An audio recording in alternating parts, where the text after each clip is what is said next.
Testing 1, 2, 3. Testing 1, 2, 3.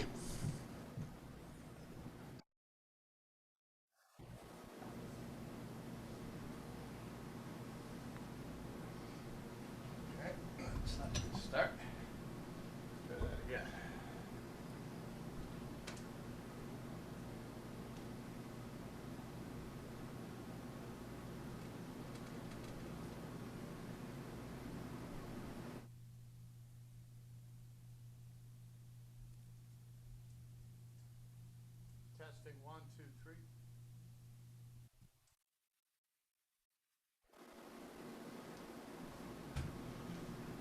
Testing 1, 2, 3. Testing 1, 2, 3.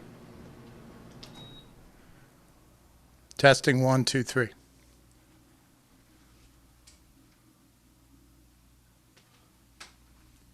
Testing 1, 2, 3. Testing 1, 2, 3.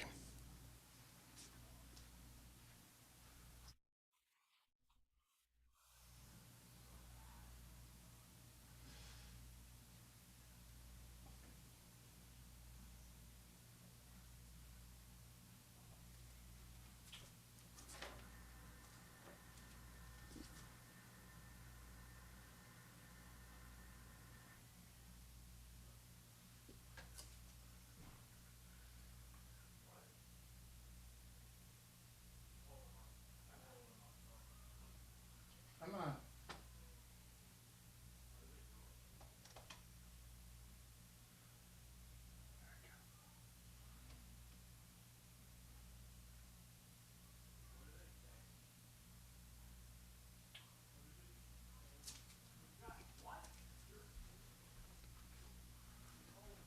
Tim.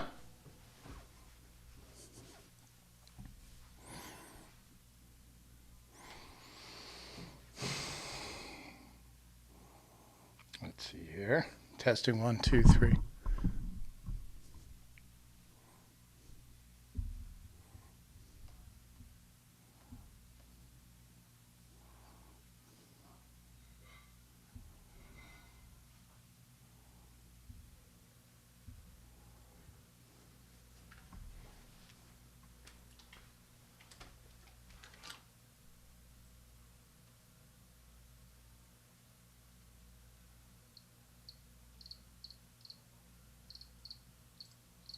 Test.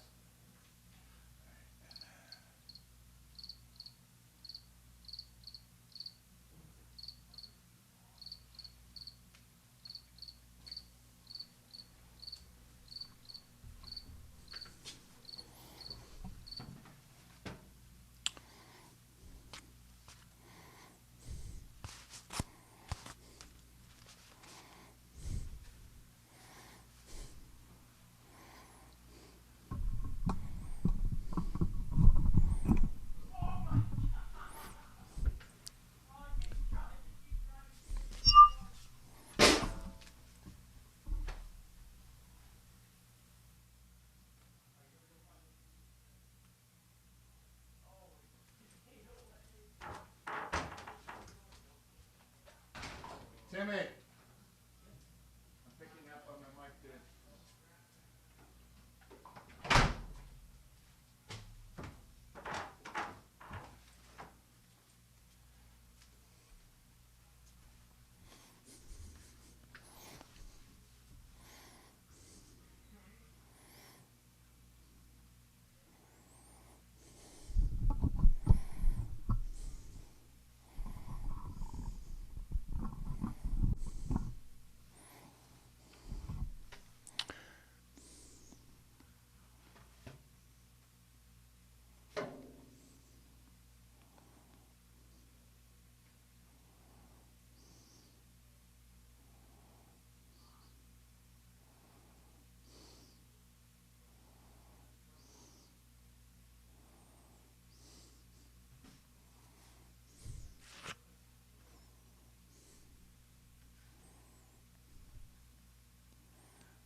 Test 1, 2. Test 1, 2.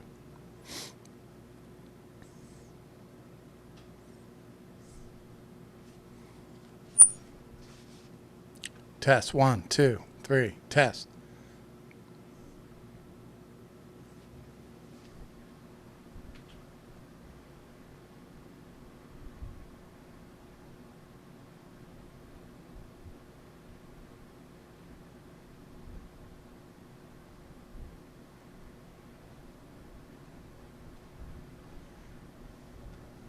Hey there, Rudy. Nice to meet you. No options. Hang on.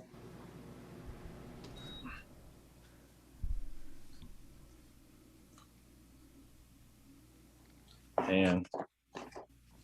1 second. No problem. Yeah, hang on 1 second. Hmm.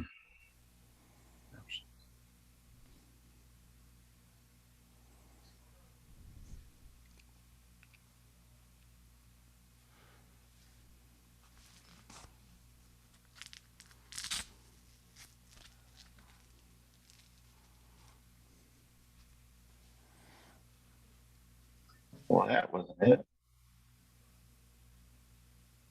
Shell, we come back. Let's try that again. I hate that frequency, man. It's not.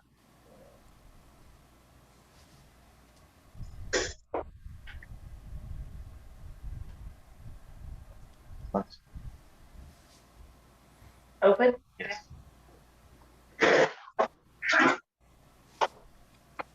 I'm hoping that I can hear him. Good luck. Hello. Can you hear me? I can. Hey, check it out. Awesome. All right. All right, so I'm gonna change before we actually start. Sure. What So I about find colorful. if you're going to play, Rudy, what Yeah, I suggest is just strum a few chords just to make sure things are gotcha. All right. working. Can you give me a little vocals with that? Yeah, let's see. Yeah, I can't remember a song for some reason. So. Hey, baby, is that you? While your hair got so long, yeah, yeah, I really do. All right. So I'm hearing vocals, but the guitar is cutting out, and the only thing with that is to enable original sound. How do I do that? In the top left-hand corner, do you see something that says "Turn on original sound" or "Turn off"? No, I see. No, all I see is record and Tiki tip. Yeah. So there's nothing at the top left corner. So you need to go to Zoom.com. If do you have an account first of all? No, I don't. Okay. So my advice is when you play to play a little further back from your computer, if you can, just like a couple feet back, and it'll pick up pretty well if you're a little further Gotcha. away from the computer mic. So I can change this. That's not. That's always something. Yeah, this is something to get better at. You know, it really is. I need time to get that's all right. That's why we do and I'll do this. So right. Hey, baby, is that you? While your hair got so long. Same thing. it is. It's like the guitar.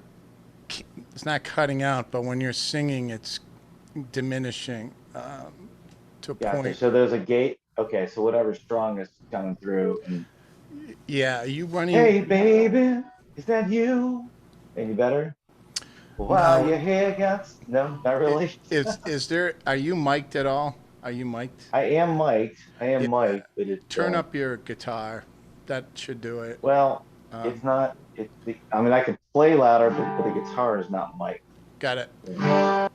So maybe Baby, that you. While your hair got so long, yeah, yeah. that's Yeah. better. So my advice, that was better, is just to sing a little softer, play a little louder. We should be good. Okay, Just I can do that. play I as can do loud as you that. can. on guitar and sings Not softer, you should be fine. not a problem. It's easy. And so I know Yeah. you got to change. We'll reconvene. I would just leave everything on, and I'll see you in a couple of minutes. All right, you got it. Sounds good. If there's anything you want to cover or not, or just Um, you know, uh, I got a lot of information on you, so yeah. I plan as much as I can. There's not a lot out there, and so um, uh, did you play with the Cabana Dogs? The Cabana Dogs are friends of mine, and Yeah, because there wasn't for a a lot while, out there, but you played bass, right? yeah. I'm actually going to Fens to the West, and I'm primarily going out there as a bass player. But I mean, Okay, I'm singing, but I'm there. I'm going to be there playing, playing bass. Uh, Corey Young and a bunch of other Bob Carwin and a bunch of other people. nice. So I'm going to talk about those days, if that's okay. The Yeah, Cabana Dog days. absolutely. Yeah, All right. they were good days. I played bass for Okay. Danny Hoy a lot, and I mean, every time when she was living in Philadelphia or wherever, Pittsburgh or somewhere in PA, I would play for her whenever she came to Florida, and Okay. she kind of got me into the whole trop rock thing in some ways. All right. So So, that's like I'll hit that line of questioning a little okay, bit later on in the interview. So uh, if you need to change, go change, and I'll be right yeah, here. all right, you got it, man. Sounds Thanks. good. See you in a few.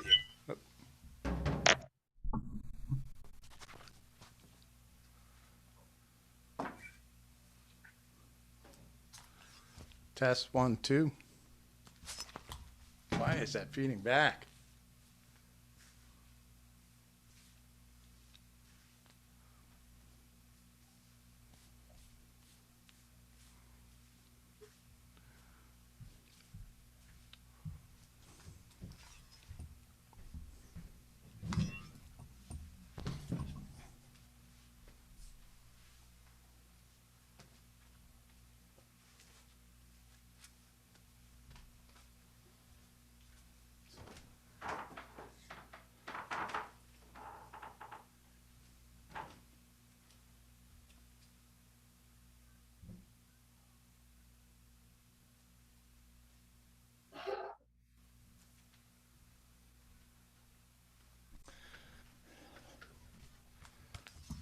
Testing 1, 2. Test.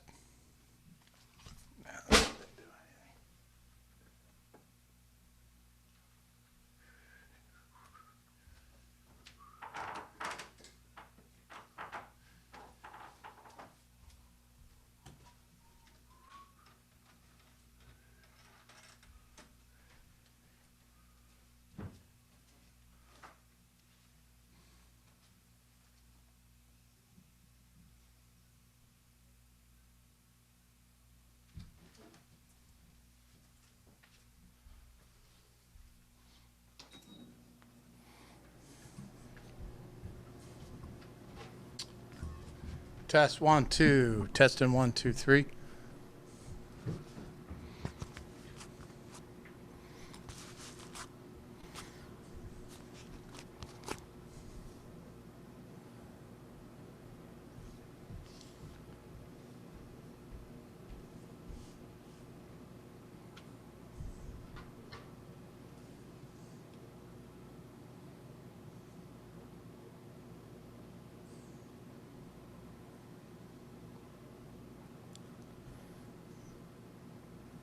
Testing 1. Yeah, that's gonna come through.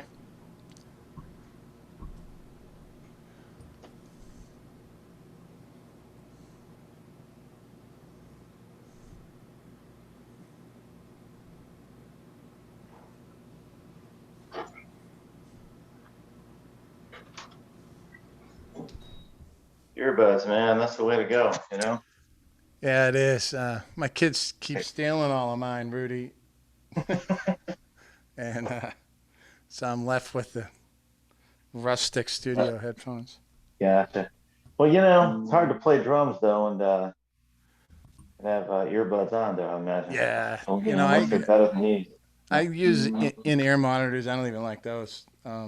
I'd rather just a good old fashioned stage monitor. Yeah. So I just recently switched over. I had no choice. to Basically, in-ear.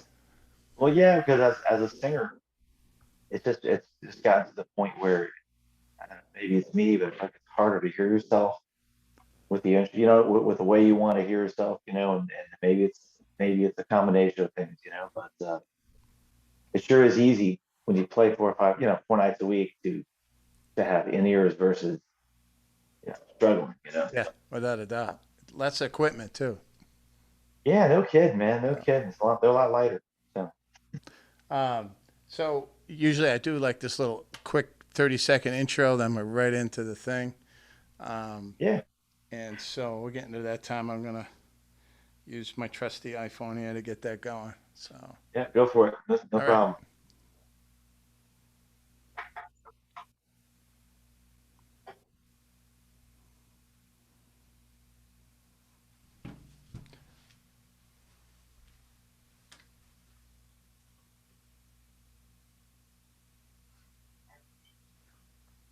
There we go. Oh, that's nice. Okay, drums.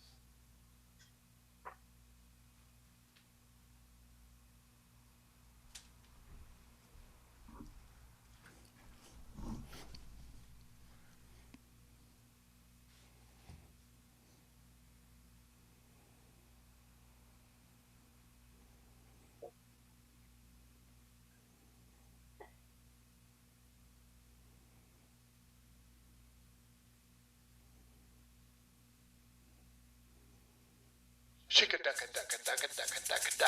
Yeah. Daka daka daka da. Shika daka daka daka daka da. Shika daka daka daka daka daka da. Shika daka daka daka daka da. Shika daka daka daka daka da. Shika daka daka daka daka da. Shika daka daka daka daka da.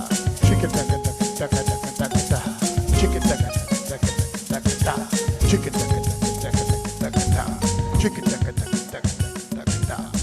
Heard of the sunset blues? That's when I met you. Hello there. Welcome everybody to Tiki Tim's Trop-Roc Tributes. I'm already stumbling out of the gates. Jeez. My name is Tim Kane. I'm the drummer with the Island Castaways band. And I'm a drum circle facilitator. I also teach drums and do this show weekly right here on Facebook and also at Shore Life Radio at shoreliferadio.com. So basically how it works is this show reemerges on Shore Life Radio every Sunday at 8 p.m. and the following Wednesday at 3 p.m. And so it's my honor tonight to live from Cape Coral, Florida, Mr. Rudy Cox. How are you, Rudy? Hey, I'm doing great, man. I'm actually in St. James City. It's even cooler than Cape Coral, It is. Out here on a barrier island, just between Cape Coral and Sanibel Island. I mean, we're like right in the middle of, the water. Nice. It sounds sweet. So I usually ask a few people about my guests coming up. And this guy, you may know, you may not, George Mack, said this about you. And I'll read his brief words here. He said, I've only met him a few times, but all I know is was considered one of the really good-looking guys in the music industry. He's a heartthrob kind of deal. Yeah. But really, what George said is, as far as I know, he's the first guy to come up with the Shot of Vodka song. And that's the one all the parrot heads went crazy about 2 years ago and still continue to like to this day.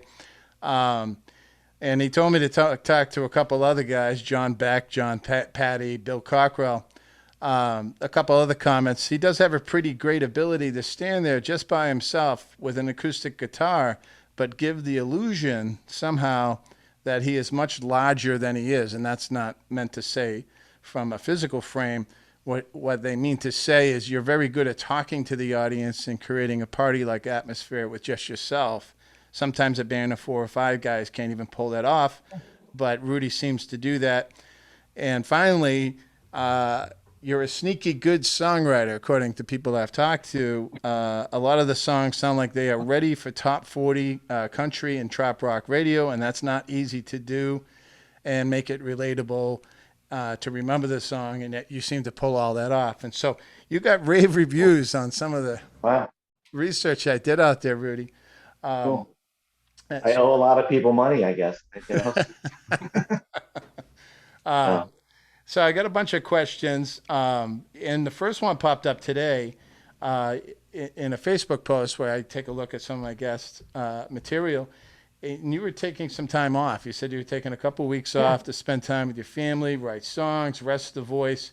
How do you feel? And I know you got some gigs coming up in later June. What Yeah. have you been doing?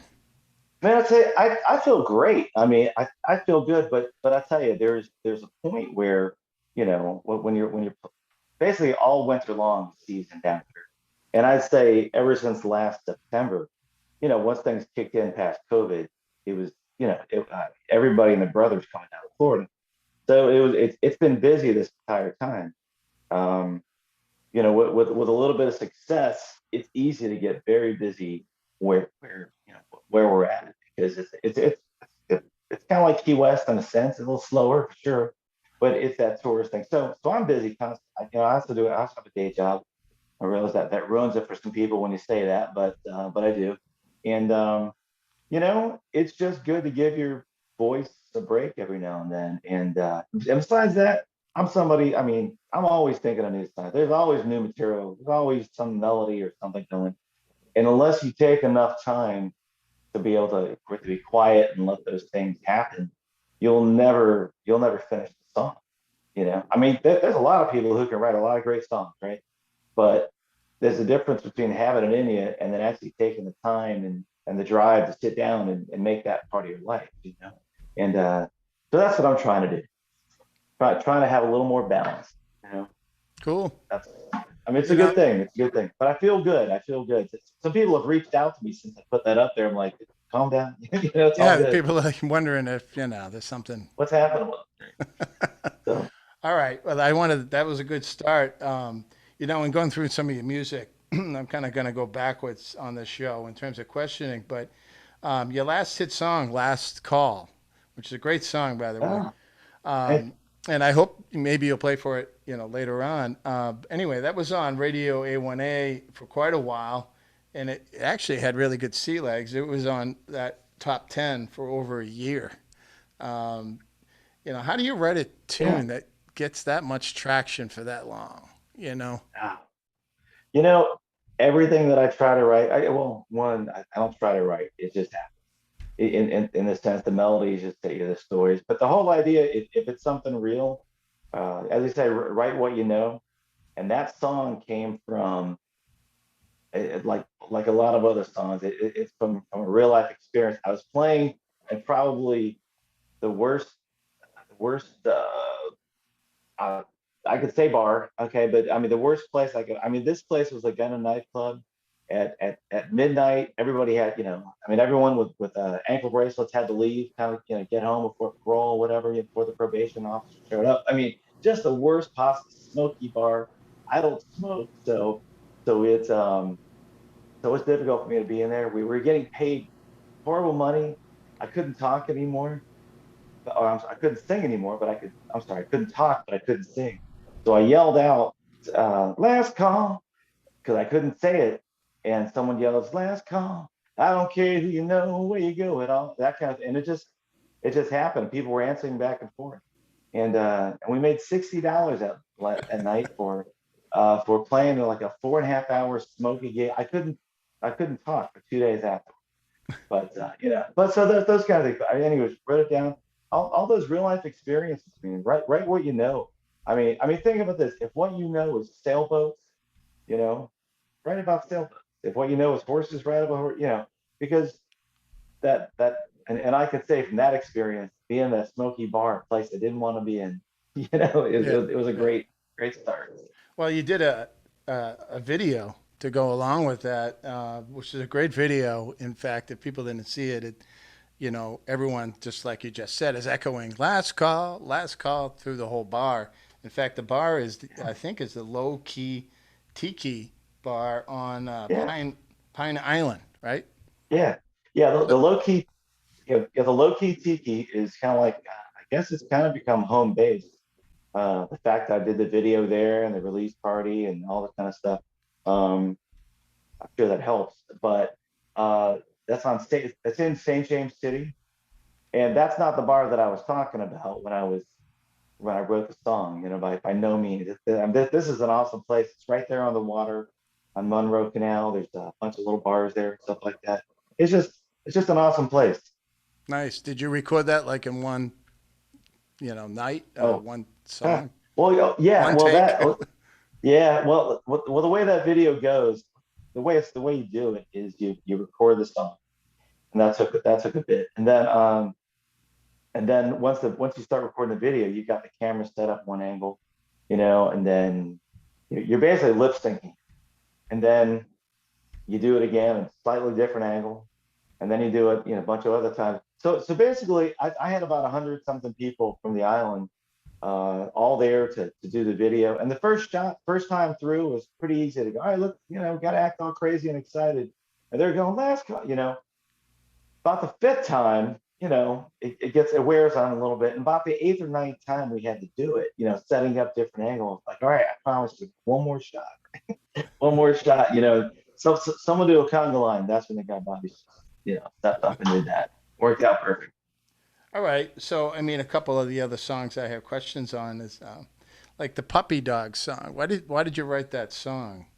And is it about puppy dogs? Well, no, not a, well. This is, I mean, how do you feel about politics? And when I say that, I Yeah. mean, I'm tired of it. At least back in last July, I was just sick to death.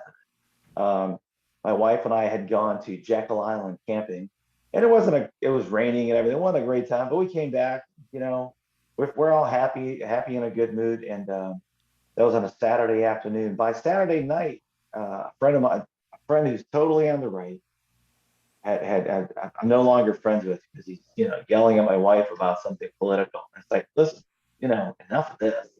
So then by Tuesday morning, the same thing. Another friend of mine who's totally on the left. I'm no longer friends with him. I get tired of it. And Eric, I say Eric Baden always had this thing where it lasted since 2016. His way of handling it was basically if you're if you're tired of hearing something politically, snooze it for 30 days. Put a puppy dog on their page and hit snooze. It's a great non-aggressive way to passive aggressive way to end that kind of negativity. So that's how that happened. Woke up at 4 o'clock in the morning. God, lost another friend, and it just hit me. Instead of that, just do it. Just put a puppy down. So anyway, We'd be a better country if everybody did that, I will say.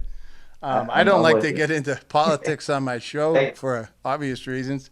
Um, same here. but I also know your song was, derived from Yeah, quite an intense time in our political history. yeah. I get Well, that. let me say this. Let me say this. Out of all the songs that I've put out there, okay, um, this whole world, the Puppy Dog song is probably the most requested song, the most requested original that I do, and it's got nothing. And I think really what it comes down to, it doesn't side on left or right or whatever. It's just right in the middle enough. And I think we could all share that sentiment. Let's just get Yeah, on with our lives and yeah, I'm you know. into that. I'm with you. Post Um, the puppy dog. good. So I noticed a bunch of guitars on your wall. I counted from your promo photos. You have a bunch of, at least, six, probably a lot more. What kind of guitars do you have? My favorite guitar is a Guild guitar that I've had since like 1993 or something like that. The old guitar, and that's just real. It's the same one that they played in Bee Gees. I had no idea why I bought it. It just seemed like the right fit. This is an Epiphone. Um, so we got this one back over here. Yep, we can see that. Yeah, this is a bass, obviously, and that is actually a friend. Someone gave that to me when I was in 10th grade, and I kept it I kept it in a case under a bed, under in a garage. And about 4 years ago, I brought it to a friend of mine and said, "Bill, please do me a favor, just put this thing together because it was apart, and just do anything you want, just make it so I can hang it on a wall." He called me back an hour later and he said, "Man, you're gonna play this thing." I'm like, that was no way. I mean, I've had it there for 30 something years, and well, so every now and then I break it out. It's an old silver tone guitar. It looks like a Beatle bass, you It know, and does. yeah, It, so it looks like and something they're yeah, Paul McCartney would play, you know.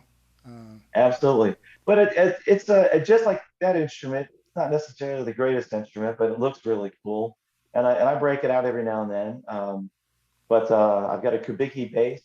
I never heard of a Kubicki bass, but it's just a weird bass. And um, I've got ukuleles. Can't play them, but I've got them, and they're hanging on the wall. So that's What's about your it. What's your favorite one? What's your favorite axe?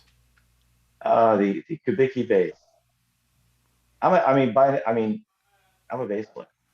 So I mean, yes, I play guitar, but essentially, I'm a bass player. That's how my mind works, Sure. and so everything kind of, you know, uh, a lot of times songs will start with that. And I won't know that it's a G or G minor until I figure out the melody, but the bass will be there. That kind of thing. So that's interesting. So when you write songs, you're writing it from a bass standpoint first. Well, not necessarily. Sometimes if you're writing it from a groove that you might do on a bass, but sometimes it's the word for it. It's the melody dictates dictates the chord, but a lot of times, the groove is the bass. I mean, in drums, you're a drummer, you know that. I mean, it's when that all happens, the rest of it can be easy. Well, in any band I've been in, I've yet to write a song from the drummer point of view. Really? Unfortunately, um, I wish it was different, but Yeah, yeah, but who's to say you can't write something with that feel in mind? And I mean that's a good place to start. I mean, it Keith could Urban or inspire. those guys like that. That's how they started. They start everything with the drum beat, kind of work it backwards. Yeah, no, that's a great point. I'm going to mention that to my band at rehearsal Thursday.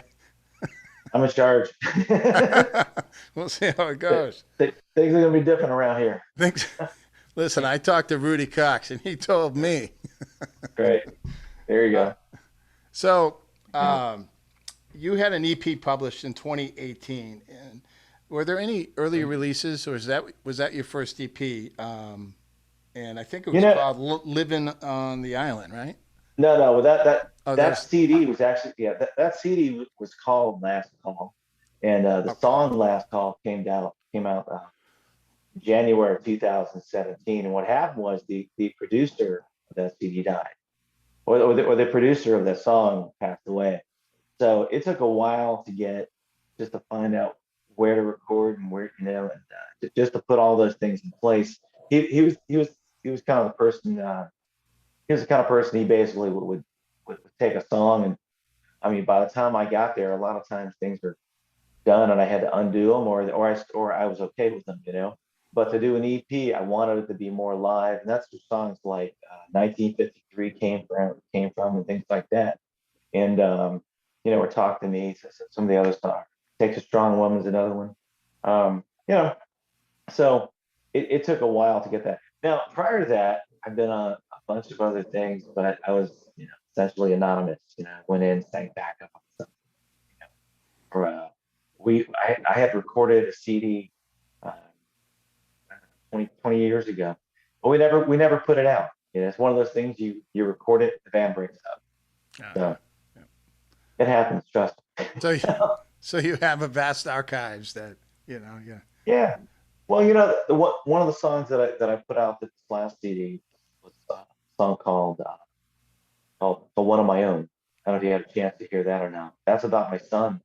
I wrote that when he was about 3 months old. He just turned 27. So it's been around a long time, but the song finally has a life, of its own. And I guess the good part about it is it sounds current, which is make a lot of times you'll write a song, 100 years ago, and it'll sound 100 years old, and this, or 25 years old. In this case, it still sounds relevant. Just Yeah, no, it's a great tune and a lot of great songs off that 2017 2018 EP, Last Call. Now, you got busy again probably in 2020 into 2021 with your latest release. Some of the song names is, John Cougar and Me, which was yeah, pretty popular, got a lot of plays. Living on an Island, St. James, I James think City. Good Day is one of them, Yeah. and Hmm. Leaky Boat, which I found Oh, one of my favorites was Leaky Boat. I really like that, where you're yeah. trying to Very convince your cool. wife to jump on a leaky boat and travel the world with you, right? The story behind that was this. What I wanted to do, it was about 5, 6 years ago. My son was moving out. We were about to become empty nesters. And I looked at her and says, "This is great."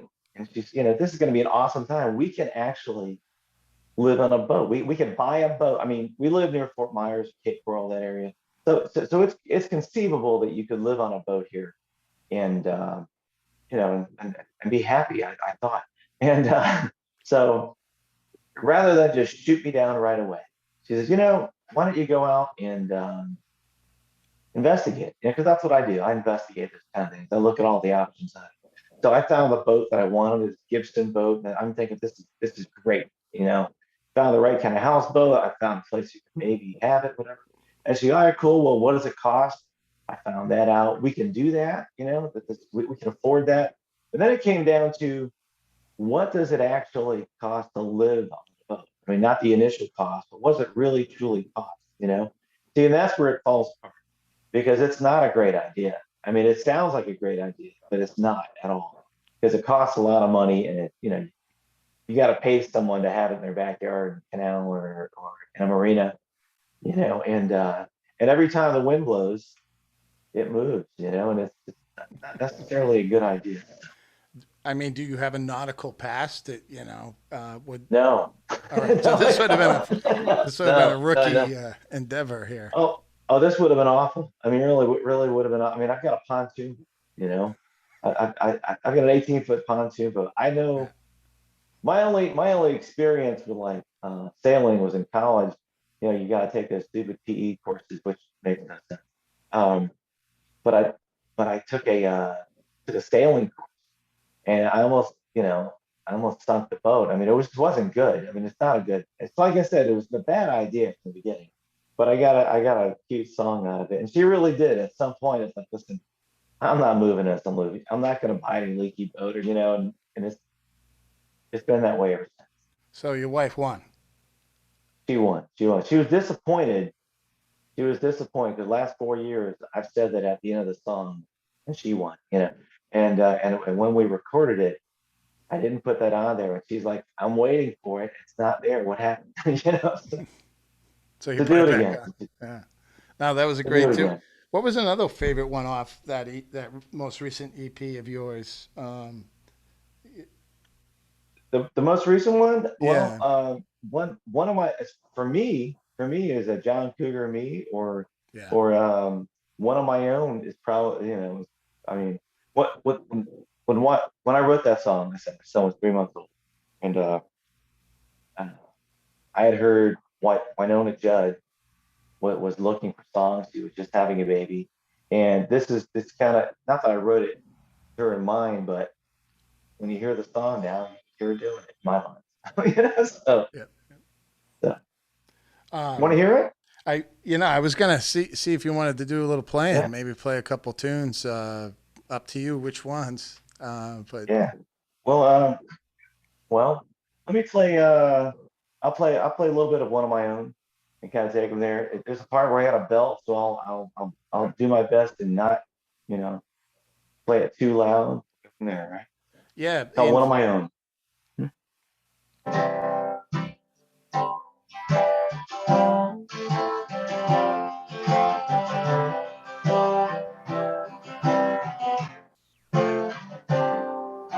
I look in your eyes, I can see a new tomorrow. and how my life has changed in every way. When I see your face, I can love eternity. Just how beautiful life can be. And I've been blinded up until today, I could not see.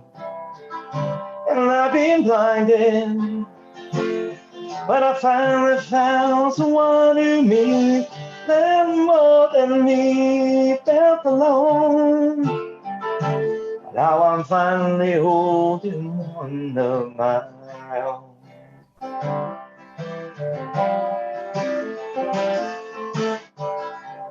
I just played a little bit of it, so That was yeah, awesome. I wish thanks. Facebook and Zoom were at a point where I could hop on the kid and play with you, and there wasn't Right, a lag going on, but they're just not there right. yet. It's so It's frustrating. That was beautiful. soon, very soon. I tell you, I was told by TJ Walsh. I don't know if you do TJ or I not. do, yeah, yeah. Okay, TJ I Walsh had said I him should put on. that. He was on our show last season.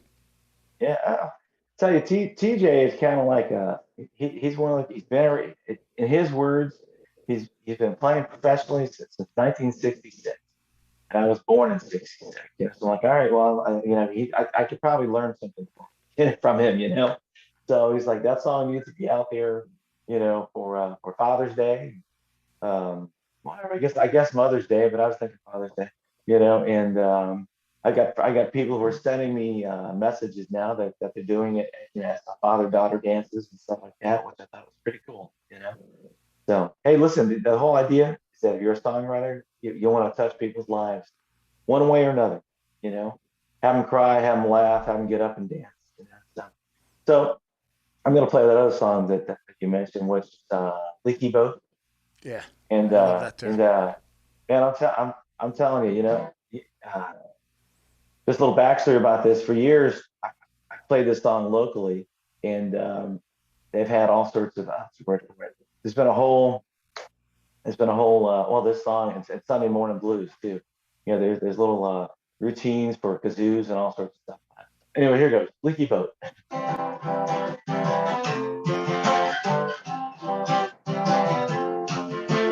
24 years on that Detroit line, just finally punch the clock for the last time.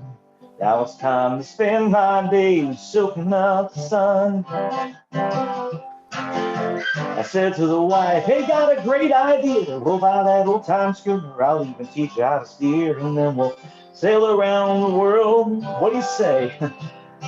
Sure, dear. I'm not buying any leaky boat. I get seasick watching bobbers float. Let's buy one of the new Class A's. Travel the country, honey, you can play. Not buying any leaky boat. I'm not crazy, but so you know. You can be the captain of our boat, but she won't float. Mm-hmm.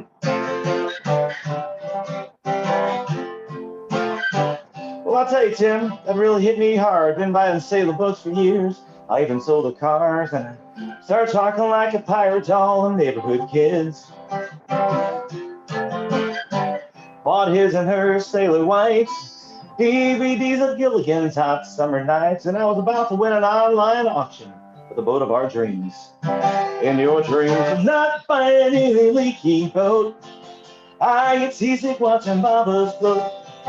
Let's buy one of the new Class A's. Travel the country, honey, you can play. I'm not buying any leaky boat. I'm not crazy, but so you know. You can be the captain of our boat, but she won't float. It's all real, too. Well, that's when she reminded me of that plaque on the wall, hung over my head for years, the ones down the hall that says that mommy ain't happy, ain't nobody happy. I had it at all.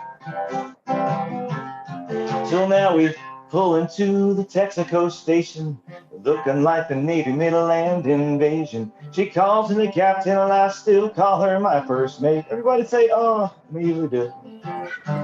Trucker snicker, and the old ladies cheer, and I still talk like a pirate, the grandkids are near. But if Mama's happy, well, hey, that's music to my ears. We never bought that leaky boat. She still gets seasick watching bobbers float. Mama sells one of them new Class A's. Trouble with the countryman I love to play. Never bought that leaky boat. I'm not crazy, but so you know. Hey, I'm the captain of our boat. She don't float. Yes, I'm the captain of our boat. She don't float. That's right, she won. Got it in there. I love that. Thank you. Great Thank tune. you. So I'm gonna jump ahead on a question because just listening to you sing live, I mean, you obviously have a natural voice that you just don't wake Thank up. You're not you were born with that voice, and so you. when did you discover you had a performance voice like that? Was it as a young kid, later in life? Yeah. What? Well, I, I always wanted to sing, and and and I could. I just didn't have a whole lot of control. So like my first real professional band was about age 23, and I could sing. I could, but but the control wasn't there until much later. And I was happy being a bass player, Yeah. but I had an experience one time about I guess about the age of 24, 25 years old. I met somebody very influential, I guess. Basically, the story's called the Papa story, right? And and it's real. Met somebody and basically showed me that even if I'm a bass player, I don't have to be in the background, being shy like your average bass players are. You know, I don't want to do that. Oh my God, just put me asleep. And I could sing, so damn, why not? You know, meld them together, be a singing bass player, and learn how to perform. So it kind of challenged me to do that. So my control got better as the years Got went it. on. So did you And start? Did you start on bass then, or I guitar? started on guitar, and I wasn't very good, and we needed a bass player. We're talking high school, Yeah, yeah. and we needed a bass player. So my brother Gary basically said, "Here, play this, learn how to do this." And we had a really good singer, Yeah. so all right, it worked out good. And so then Usually, you know, yeah. you, So fast forward, years later, when I moved back here to Southwest Florida. All I wanted to do was just get in a band and play bass again. And I got into a band, and the first thing I noticed was they had a bass player on. So yeah, so I was willing to bow out, and they're like, "No, you're not going anywhere. You're singing." So about the last 10 years, I really focused on that primary. That's been a bigger part of all of it. Because even if I'm playing bass, the vocals seem to take over. usually it's the other way around. Usually the bass player becomes the guitarist. Oh It's well, it's rarer yeah, to go the other way, but you do both now. I mean, so on the bass, and I'm sure a lot of listeners are familiar with the Cabana Dogs, uh, yeah, and you've been playing bass with them for how long now? How yeah. long you been with the? Well, right now I don't play bass with them now, but I did it for I guess about 4 or 5 years on and off. I'm friends with Rich and Jimmy C, and great guys. And when they needed somebody to fill in, yeah, they were always very very cool about promoting me as Rudy. It's Cabana Dogs and Rudy Cox. It was never just Cabana Dogs and you step in line, fall in line. They were always very cool about making sure that that people knew who I was, and that's awesome. Um, in fact, Jimmy C, the guitar player, plays guitar in my band as a fill-in player at the Oh, moment really? too. Uh, yeah, because you know he knows the material. He's a great guy, great player, and we're all friends. It's an awesome thing. But in their band, I would play bass, and I'd play back. I would sing backup, and I do a couple songs. But but when my role is the bass player in somebody else's band, my whole goal is to make them sound the best they can sound, or best I can help make them sound. And that's it's a support role more than it is a lead role. So Play what the music demands. yeah, You know, same thing on drums, brother. It's the same thing. ab- absolutely. Yeah. So you mentioned your other band. Is that jumping fences that you're talking about? Yes. Yeah. Uh, Yeah. Jumping fences. That's 2018. I came back from Meeting of the Minds. If you know what that is, Meeting of yeah. the First. Oh, Okay. absolutely. Yep. Came back from that and said, all right, time to start a band. I saw my friend Bill Cockrell was having a great, and John Beck, and all these other people were having a good time. So and I played bass with them. So I wanted to play bass again. And so I started another band. And basically, anyways, yeah, the band's called Jumpin' Fence. And it's a mixture of everything. It's probably a little more country than Trop-Roc, but you know, we're having a good time. We're kind of revamping things at the moment. Our lead guitar player uh, retired from music, playing out live anyway. So yeah, we have a Uh, good time. so jumping fences. Is it a five piece? Is it what's the It's orchestration of the band?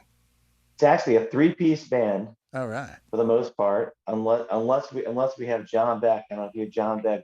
John Beck's an amazing performer. I mean, he's a lot of fun to play with on stage. Just a lot of fun. He's used to leading the crowd, so we'll have him play pans with us. Things like play with Sarasota Bay Parrot Head Club. You know, he sat on with us. And it's just a lot of fun to have him there. Otherwise, it's a three-piece band. I'm playing bass at the moment. Jimmy C is playing guitar, and Chris Cagliotti, another uh, super musician, playing drums and harmonica. Now, how is that even possible? You know, I have no idea. So Well, I got to tell you, Bill Cockrell, who you know, who's yeah, a great. He was on the show last season. Great guitarist, singer yeah, songwriters, but also a great drummer. In fact, I didn't know that. yeah, the heart of Bill is as a drummer. He was a Oh wow. drummer growing up and everything like that. He's texting me right now some story from your past, so Oh, we'll see if we I can get better know. that's why I was texting here. We'll I see bet what I know. happens. But he says hi at the very least. But don't be surprised if there's a surprise question coming in from Bill.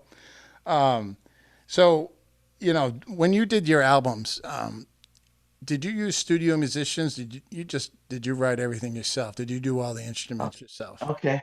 The first CD, which was Last Call, that song was I wrote everything, uh, but the producer for Last Call pretty much redid the entire song. The rest of the CD, I had I'd say studio musicians, but friends of mine, people that I've been in bands with, whatever, to come in and play.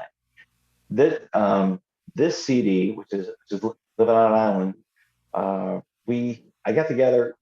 I had the good fortune of meeting Dave Steins and Beth Travers, who are definitely somebody to talk to. But they own MFG Records. Amazing players, just amazing people in general. But they saw me performing with Bill Cockrell, as a matter of fact. That's at a thing called the Trop-Roc Dance Party up in Inglewood, Florida, and talked to him afterwards. And COVID happened, and a year and a half later or so, we wound up going to Nashville, and we used all studio musicians there. I mean, I sang backup. I wrote everything. I sang backup, a lot of it, not all of it, but some of it. And but yeah, the process that they go through in Nashville to record is so how can I say it? It's so quick. It's so and the level of players are so much better than I feel like I'll ever be at. I mean, put it this way. Locally, I'm probably a pretty good bass player. But I'm thinking, well, I'll just go up there and I'll play bass. And I'm watching the guy play, and he's no, I'm not. No, there's no way. No way can I do that. Like that easy in one take or two takes. So, What you mentioned, I think you mentioned Beth Travers, right? yeah. We we're in the same lineage because I've had all these people you're mentioning on the show. Beth was on a few weeks Uh, ago, and she is quite the producer. I didn't know that until I got talking with her. She helps Absolutely. a lot of songwriters. I think down in Inglewood, Florida area, right? Yep. Yeah. Hmm. So Yeah. Uh, Bill got back to me with something here via text. He's still writing, so we'll see what else comes up. But he said before COVID, you guys are doing a bunch of shows, all-star shows down at the Englewood, Florida Theater. Yeah. Tell me a little bit about some of those gigs. Okay.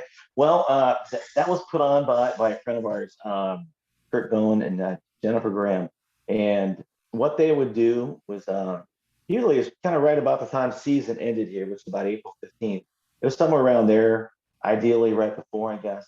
Um, they would take we would take up people from different. I mean, Bill's an artist also, also himself. Rich McGuire and Jimmy C there as well. John Beck as well, who never gets enough credit. He really doesn't. John will tell you that. Anyways, just kidding, John. Anyways, he so anyway, and then Chris Cagliotti, who plays in a band with me as well. Basically, we put this band together, and it wound up being a 3 hour show. Because everybody fronts the band a little bit and does changes instruments and whatever. And unfortunately, after COVID, all that I'm afraid is kind of gone away. But they were great shows. I mean, people had a good time. It wasn't something where they had to travel hundreds of miles to get to. And yeah, we had some great shows and a lot of fun. Well, Bill writes that John. You mentioned John Beck doesn't get Yeah. enough credit, but he says he played more cowbell in your ear during a show once. What's the backstory there? Yeah. Well, John's a lot of fun to be on stage with. He really is. There's always things you can tweak about a performance. And what I'd say is, if you could leave the cowbell at home, that'd be great. So he walked up. Okay, so he walked up, and he's just joking around, but I was already stressed out about, just whatever. I don't normally get stressed on stage, but there's something happening, that must have been bothering me because he played cowbell in my ear, and I let it go the first time, and he did it the second time, and I think he could tell by the look on my face, enough cowbell, and we're quite past it at this point, but that night it was like, all right, John, I don't really want to be this pissed at you, but put the damn cowbell away, you know what I mean? So it's all good. Well, you also played bass with Bill Cockrell in his Bill's band, the Aquaholics, Yeah, so a yeah, couple of times. So yeah, you've made your way around the circuit down there. yeah. Well, there's not a lot of singing bass players, and secondly, I think I don't know, you get along with people, it's easy to gel. And I'd say all of those guys, I mean, basically every other than John every now and then. I mean, everybody's, if he's I'm kidding, John. Uh, I mean, everyone's easy to gel with, easy to play with. Everyone's got their spin. Even if you're doing some of the same material, it's still different. Because uh, Bill's leading. Bill's got his feel for things. Rich has got his, and mine's kind of all over the place. So as long as we're having a party, it's all good. Um, so looking forward, 2021, you got a bunch of new tunes. How do you, after you get over your vacation that you're on right now, and you get back on the circuit, Yeah. uh, do you envision solo? Do you envision more jumping fences, band situations? What's like your vision for the next year? Yeah. My vision for the next, I'd say for the next month is I'm going to be writing. I mean, I want to write more. Now this week I'm actually flying into Nevada to do the Pins to the West. Yeah, I'm going to go out there and play with some people out there, which is John Friday, Corey Young, Bob Carwin. There's there's some others I don't know real well, but different people like that. But I'm going to be there on Thursday night. I'll get back on Saturday night. It's just a real quick trip out there. nice. After that, Is Fins? I don't mean to cut in, but is no, no, Fins? You said Fins to the West, right? yeah, So is that like a music, multiple okay, day music festival or? yeah. What that is that's I forget who it's put on by actually, which I should know this, but but it's another musical festival put on, kind of like music on the Bay or things like that here close to Tampa, or in Tampa. I believe it lasts for about 4 days, and it's probably, from what I understand it, it's the biggest event like that, more or less on the west coast of the U.S. And I'm going out there to be in another all-star band. I don't know how I got invited, but I did, and I'm gonna do it anyways. And I'll show up and surprise everybody. Who's this? Um, but after that, I want to do solo stuff, and I plan to play a little more out of my area. But I'm also looking forward to playing more, a little more jumping fences as well, and actually getting jumping fences out there as a 4 or 5 piece band as well. Nice, nice, because it's just a trio right now. But though I love Yeah, trios personally, yeah. playing with Well, trios. yeah, you understand, but it's also it's a great core group, and we can add John Beck or Dave Freeman. I don't know if you're Dave Freeman. We can add Dave Freeman. Although Dave Freeman plays bass on keyboard bass and a lot of things, we'll get him to stop that. And you know, well, I mean, it's a different feel. It's a different feel. But it's easy to add a fourth or fifth or sixth member or something like that. Or who knows, maybe add another singer. I mean, we can um, we can do a lot. It's nice to have a core group of guys you play with, and then you add to it. Do you envision staying around the Cape Coral area, or kind of venturing out further to Yeah. Texas or Louisiana or Well, um, we're not moving. That's for sure. I mean, we live in an awesome place. I mean, really do. It's just a cool little spot on the planet. Um, but I can see doing more shows, more shows like Fins to the West. Fly out on Thursday or Friday. Come back on Sunday or Monday, and just doing little quick shows like that. Whether I go out there and play bass and bring a bass with me, borrow a guitar to play while I'm there, whatever. I'm all for it. so The this whole new idea, songwriter, get the songs out there and I that mean, was there's my not that a was lot of my money in it. question. Yeah, is you're writing songs right now during your downtime.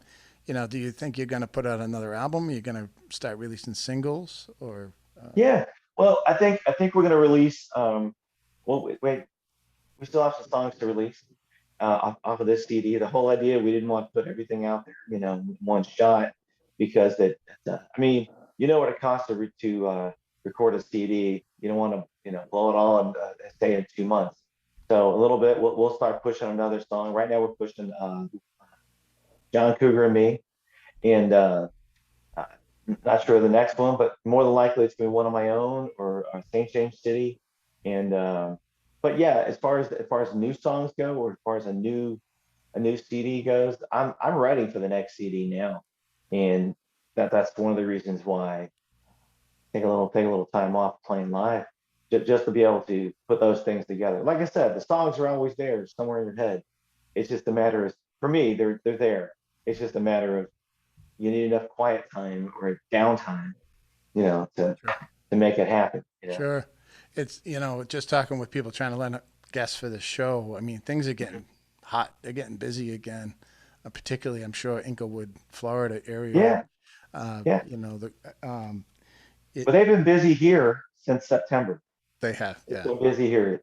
The entire world wants to move to Florida, and yeah. they don't have to do that. You know what I mean? But yeah, I mean, real estate's hot. Let's just say that. But yeah, there's no reason to stay where you're at. Be happy. Be happy where you're at. Make your place great. You know.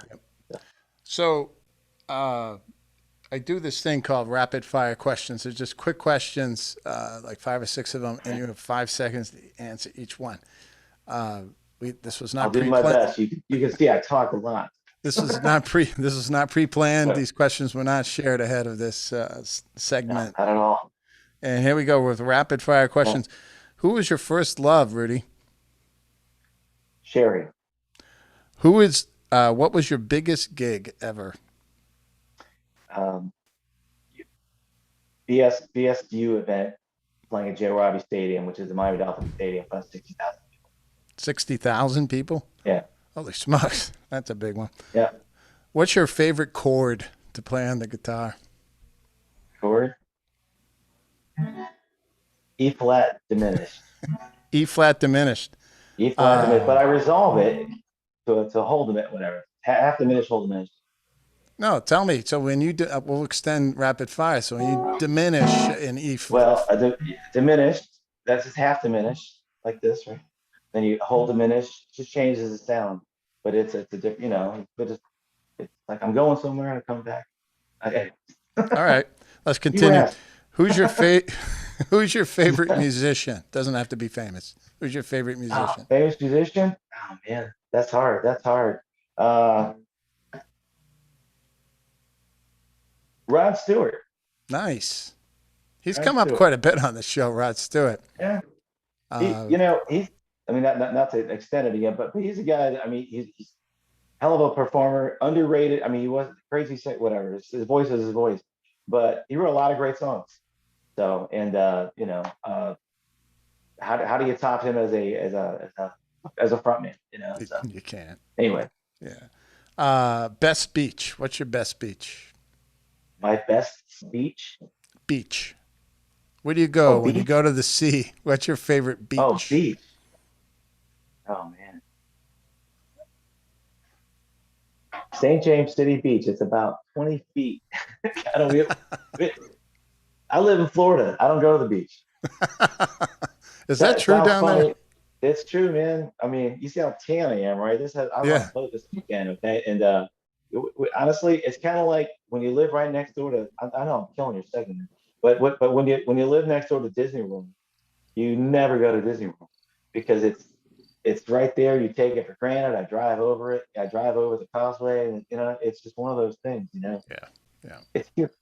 Yep. No, I But I get it. will get on a golf cart and drive up the street and go to the beach and hang out. Well, just flash back to the beginning of this interview. Mr. George Mack, one of your top fans, said you're a hot throb kind of deal. So you get the tan. I figure you'd be at the beach, But final one. Top bar, favorite bar that you frequent. Oh man, that's easy. It's absolutely the low key Tiki in St. James City. Absolutely, it's a place like it's like Cheers to me. You go in there, everyone knows your name. You walk in, you don't have to say a word.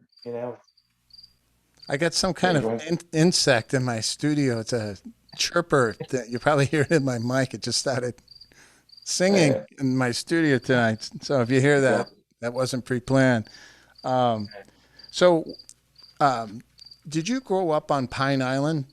Was that in your area? No, not at all. I Okay. actually grew up on the east coast of Florida, yeah, which is like Fort Lauderdale, Miami area. And at some point, you grow up and you move away.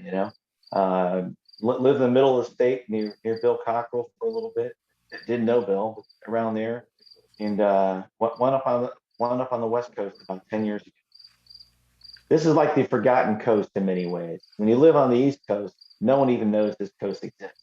It's because it's the West Coast. I've heard that. I don't believe it, but I've heard that. Uh, Yeah.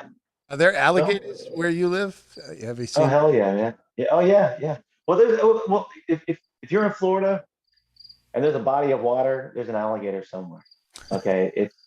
Well, that's serious. Yeah. It's somewhere. I mean, you They're may like, not see them.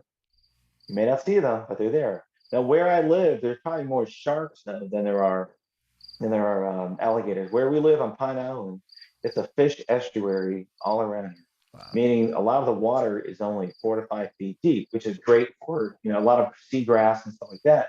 So it's great for fish to spawn, things like that. And so we're out on our boat all the time, and you'll see sharks, you see all sorts of stuff. And the north end of the island is just right there in Port Charlotte Harbor. Uh, Place called Bokeelia, Florida. You can look. Friends of ours have a dock that goes out in about 150 feet into the harbor. They've got 9 foot hammerhead sharks right off the dock. Wow. Holy So smokes. they're all over the place. But the alligators are here. Just you don't They're, see them. they're like dogs. The alligators are They like like that. dogs down They there. like it. They're opportunistic. So meaning if you're in the water and you're small and they think they're bigger than you, you know, they think they stand a good chance of being successful, let's say, you know, you stand a chance of getting messed with. If you're, you know, if you're 7 feet, if you're whatever, you're 6 feet tall and it's an alligator that's 4 foot long, it's not gonna mess with you. You're huge, you know, to them. So Well, some of the alligators, I'm 6'2". I've seen it gators down there. They're dinosaur sized. They're humongous. oh yeah, yeah, yeah. Well there's I guess that what's the word for it? The more the closer to the middle of the state you get, the center, like Lake Okeechobee, I mean, there's 14-foot gators there Wow. easily, you know, things like that. That's something. There's no way you can win with that. You're going down, you know. Yep. Yep. That's So the end. But there's not. pretty It much. doesn't seem like there's a lot of alligator attacks though. Like that would be in the make CNN. It would make the news. Well, you know, the people who live by 'em know it, and they're smart about it. People who seem to get attacked by alligators are people who don't really know what's going on, or they're walking their little dog next to a pond that's had too much water in it, and you know, and they see an alligator on the shore, you know. But you see a small lady with a small little dog. That dog is snack size for an alligator, and it's Yeah. fine. Or if a dog goes up, and so you know, we had a white lab. We live way out in the country, and all of our dogs got out, and it's like 5 acres. We had horses, that kind of stuff. Dogs got out. One of the dogs came back without a tail, and looking like, what in the world happened? She's got no tail, and we took her to a vet and shaved her down and everything. You could see the alligator marks on her Oh no. bottom, you know, because but hey, she lived another 5 years. So as far as I'm concerned, she got cheated death, you know, no doubt. Maybe maybe that's Yeah. your next top song is you write about an alligator. I haven't heard an alligator song in the Trop-Roc industry for a while. Oh man, you're right. You're There's right. an I hope opportunity Daryl there. Clanton's not. Shh. I hope Daryl Clanton's not watching this. I know he's gonna be on it right away. We we need an alligator song. All right, There you so I go. got a couple more questions. You've been a great Yeah. guest. I try to keep this show to an hour. I know we only got a couple minutes. Who were your early inspirations? Just growing up as a teenager, bands you were listening to. You know, back then, I mean, Lord, they were not Rod. Like I said, Rod Stewart was a big influence back then. I learned a lot of, you know, what's cool. I learned a lot of his tunes because he had some funky chords in there, and it kind of made you, you know, kind of a better player learning those kind of things. Uh, Travis Tritt, you know, the guy's about 4'2". Man, what a show, you know. Uh, those sorts of things. I can't think of anybody. I can't think of it. You know, That's all now I'm right. drawing a blank. You gave me Rod You know, Stewart. You know, yeah. you can't Well, he's mess with not that. certainly not the only one, but there's a lot of others. You know. Well, I usually end the program with this question. Again, this is Rudy Cox as my interview guest tonight. If people want to learn more about Rudy, they can go, I think it's rudycoxmusic.com Well, just rudycox.com. or rudycox.com. You can Yeah. also check him out on YouTube. He's got a lot of stuff up there as well. Just type in his name and you can learn a lot of things there. I Yeah. usually ask this question for young people out there. We've gone through a heck of a time, but even before that, we've gone through, dips in the economy, changes in the music industry. And so for young people that are just starting out on guitar or on bass, what advice can you give them, even if they're not going to be full-time, but they just want to play, have a day job and play moonlight as a bass player or as a guitarist? What advice can you give them about kind of surviving where we're at right now? Mhm. Yeah. Yeah. I said the first thing is be be versatile. You know, make make yourself make yourself give yourself the ability or allow yourself to gain the ability to do multiple things. I mean, I play bass, but I also sing. I sing backup, so I don't have to be the front person. I can make somebody else sound as well, you know, and and it helps. It helps in terms of learning songs. Learn songs you like. Learn what you like, and keep it fun because I tell you, you can sound. I mean, generally speaking, typically I sound good. You know, I sound good when I'm playing out, but I've been doing it a long time. So you need to, you know, that's another thing. Learn, do it. You know, get out there and play and play and play and play and just keep playing because the more you play, the more confident you're gonna get. And the day you turn from that scared kid, you know, learning how to do it and you know, reading lyrics and stuff like that, to all of a sudden being able to just, you know, get up there and put on a show, you know, that's going to make the difference between making money doing it and just you know, getting those $100 gigs, you know, and keep it fun, you know, keep it fun, man. If you're people will forget the song you did, but they won't forget how you made them feel when they were at the show and they had fun doing it. They got up and danced, or they had a good time, or they sang along. You made them sing some silly song like, you know, like the puppy dog song or whatever. You know, that's the next thing. Learn my songs, okay? More of my. Well, thank you for coming on, Rudy. I really appreciate it. Good luck with the songwriting.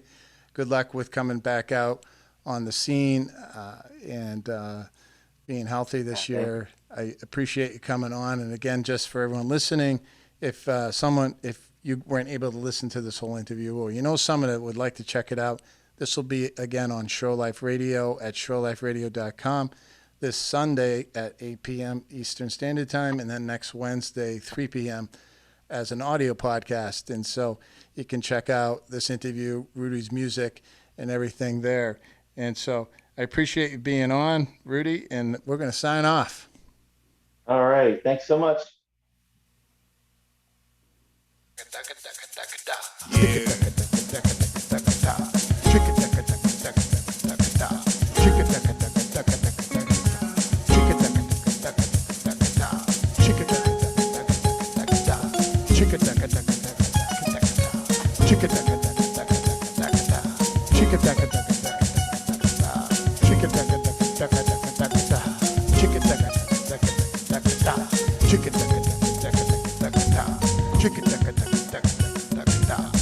Tired of the sunset blues. That's when I met you. That rainy kiss at the bookstore cafe. That's when I knew you were for me. You want a lover that doesn't leave you stray. Well, baby, I'll make you a believer down by the bay. I'm shedding this shell for a new way. So let's launch the dove and make love. Renew an old romance and let's dance. Loving the sunset moons. That's where I met you. No more regret or losing bets. You're my queen without the mean. Stroll the beach at night to find a hidden wave. Time will only tell if we got love to save. Sails are blowing in the west winds out on the outer cave. Can't you hear me calling? Can't you hear me calling? Can't you hear me calling? Oh.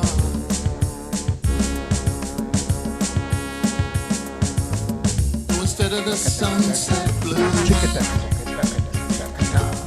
now I'm loving the sunset blues with you.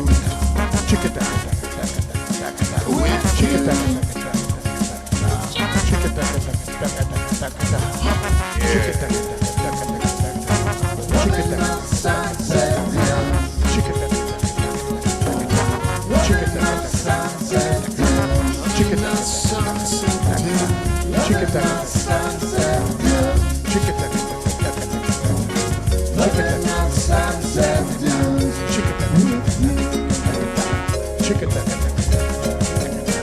Chicka-taka-taka-taka-taka-taka. Chicka-taka-taka. Yeah. Chicka-taka-taka.